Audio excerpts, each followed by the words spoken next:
Hola, soy Rebeca Nijovic y voy a compartir con ustedes algunas cuestiones vinculadas a la evaluación de los aprendizajes, tema que saben que nos ocupa, nos preocupa en la formación de los docentes, en nuestro propio trayecto como formadores. Y entonces voy a abordar el tema de evaluación de los aprendizajes tomando en principio una clasificación que conocemos hace mucho, pero que hoy tiene significados diferentes, que es como definimos hoy evaluación diagnóstica, evaluación formativa y evaluación sumativa. Históricamente, la evaluación diagnóstica era aquella que se hacía al principio de un curso y uno intentaba identificar los saberes previos que los estudiantes traían. Y esa idea sigue siendo una idea potente, pero con el transcurso de nuevos paradigmas de la evaluación, esa evaluación inicial diagnóstica en realidad se llama hoy evaluación diagnóstica continua, porque finalmente nosotros estamos diagnosticando todo el tiempo a nuestros estudiantes. ¿En qué sentido? Estamos revisando permanentemente cómo están aprendiendo, cuáles son los saberes que traen anteriormente, y ese diagnóstico nos permite rediseñar nuestros próximos pasos para enseñar. Y esa es una tarea que no se resume o se remite solo al principio de un cuatrimestre o al principio de un año lectivo. Es una tarea que hacemos permanentemente los docentes. Entonces, es interesante que a esta definición de evaluación diagnóstica hoy le agreguemos la idea de continua. Estamos todo el tiempo monitoreando y viendo cómo aprenden nuestros estudiantes.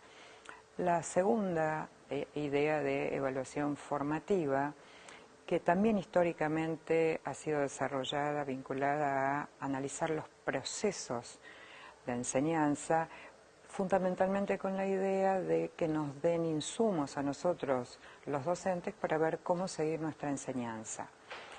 Los nuevos paradigmas de evaluación formativa le agregan algunas otras funciones muy importantes para nosotros, que es, no solamente importa la evaluación formativa para el docente en términos de mejorar o cambiar sus propuestas de enseñanza, sino nos importa fundamentalmente para el estudiante, para que el estudiante regule sus propios procesos de aprendizaje, reconozca sus fortalezas y debilidades, pueda ir monitoreando cómo él va aprendiendo, cuáles son las estrategias que mejor favorecen su aprendizaje, qué dificultades tiene, cómo superar esas dificultades y cómo en esos procesos también incluimos la autoevaluación y la evaluación entre pares. Quiere decir que se ha ampliado el concepto de evaluación formativa. Y el tercer momento de la evaluación clásica, que es el de evaluación sumativa, la evaluación final, que tiene una característica y una particularidad que tal vez la hace lo más interesante, que es articular, relacionar, integrar todo lo que se fue aprendiendo a lo largo de una materia, de un año escolar, de un proyecto. Esa capacidad de articular, de relacionar y de integrar solo se puede hacer al final, y por eso tiene tanta importancia esa instancia de ir sumando, de ir estableciendo vínculos entre lo que uno aprendió en marzo, lo que uno aprendió en abril, lo que uno aprendió en octubre. Y no solamente tiene la función de certificación, de aprueba o no aprueba, sino la función más importante es esta: cómo lograr vincular, establecer relaciones a lo largo de todo el proceso de aprendizaje. Particularmente me querría detener en la evaluación formativa, en la evaluación de proceso, que es tal vez la instancia de mayor posibilidad de aprendizaje de los estudiantes y que es la instancia que menos ha sido trabajada y menos ha sido desarrollada. Y por eso entendemos que los institutos de formación docente, nosotros como formadores de estos docentes, necesitamos mostrar, modelizar con nuestro propio ejemplo cómo evaluar procesos y enseñar a los futuros docentes cómo esto es posible hacer con sus propios estudiantes. Entonces, en este sentido, nosotros entendemos que la evaluación, además de una función de certificación, tiene una función que es visibilizar los saberes que tienen los estudiantes, lograr que ellos puedan darse cuenta qué están aprendiendo, cómo están aprendiendo, qué están logrando, cómo lo están logrando. Esa capacidad de poner en juego sus saberes, de hacer visible estos saberes que están aprendiendo, es lo que permitiría desarrollar esta función de la evaluación formativa. Para lograr este desarrollo de la evaluación formativa, nosotros nos basamos en varias ideas que pueden contribuir a que esto se desarrolle. La primera y la más importante es lo que se define hoy como retroalimentación formativa. La retroalimentación formativa, a diferencia de la retroalimentación clásica, que era decirle a un alumno, muy bien tu trabajo, que bien aprendiste, que es una buena respuesta en términos de autoestima, pero no es una devolución que le permita al alumno mejorar sus aprendizajes.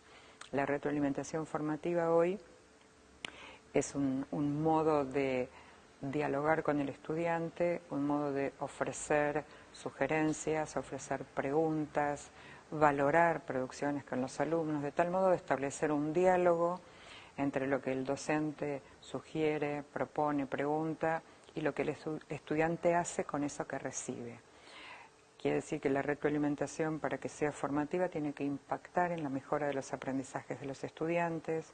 No alcanza con decirle que bien hiciste tu trabajo, porque es un genérico que no le ayuda a entender, en todo caso, qué es lo que hizo bien en su trabajo. Entonces, la idea de la retroalimentación formativa ocupa un lugar central hoy en la evaluación formativa.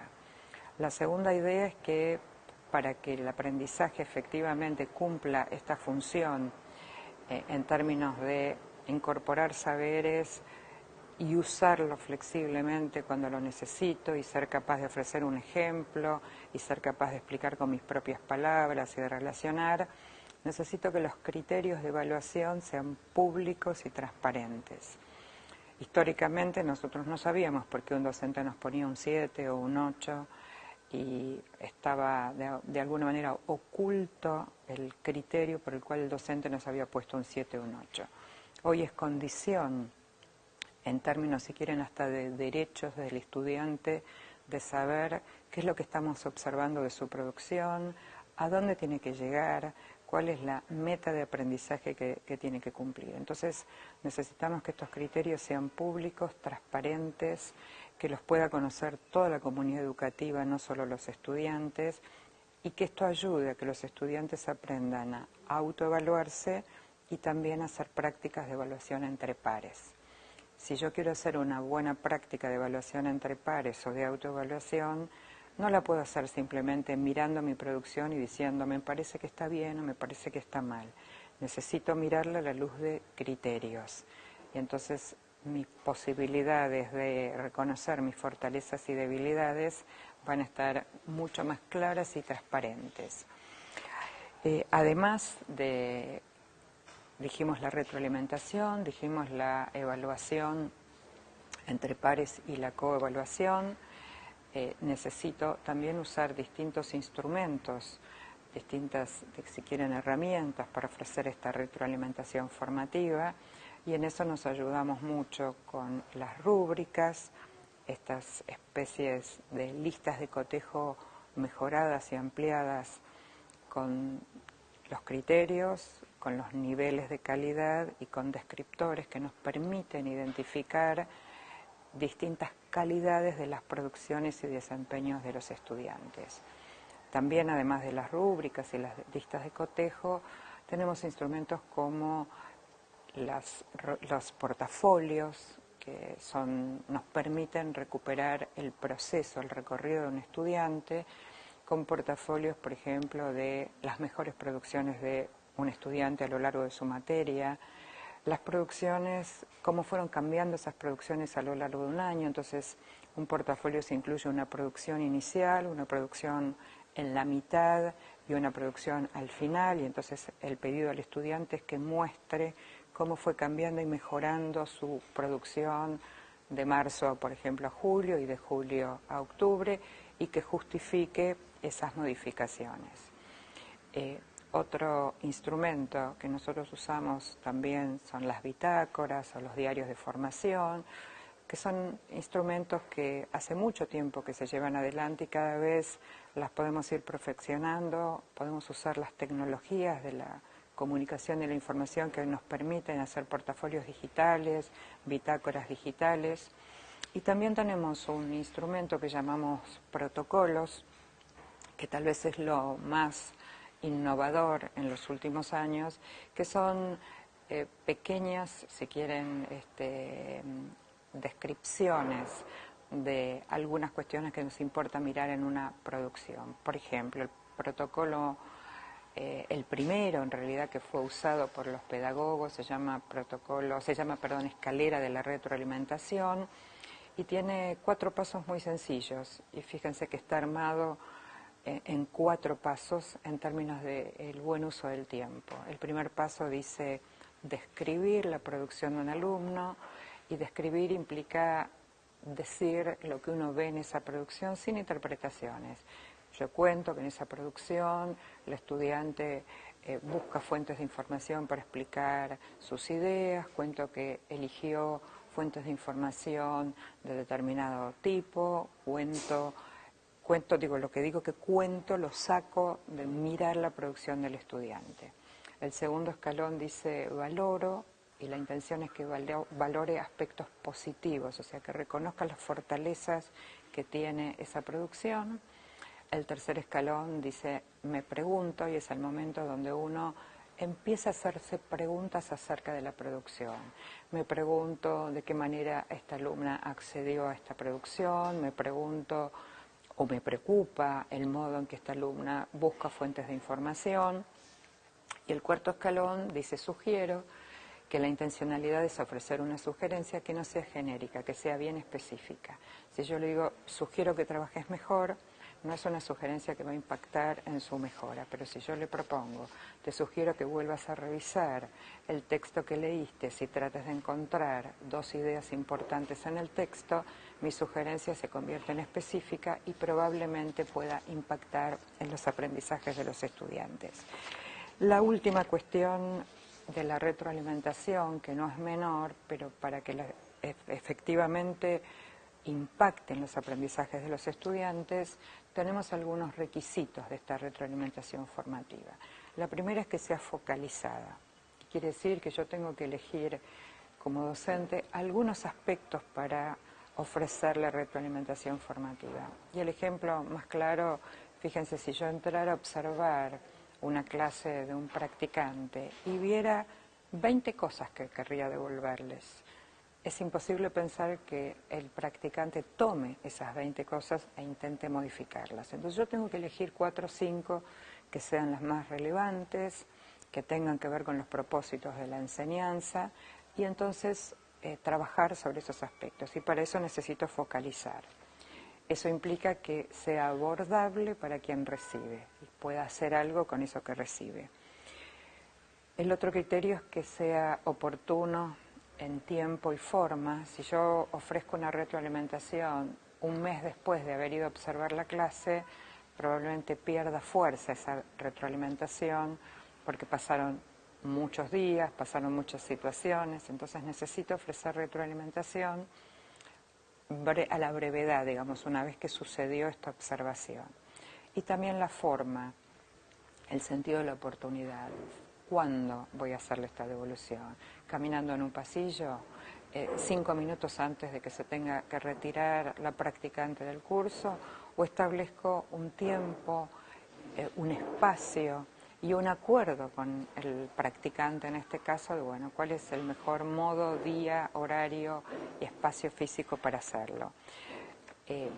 No puedo empezar una retroalimentación sin identificar factores positivos, aspectos positivos.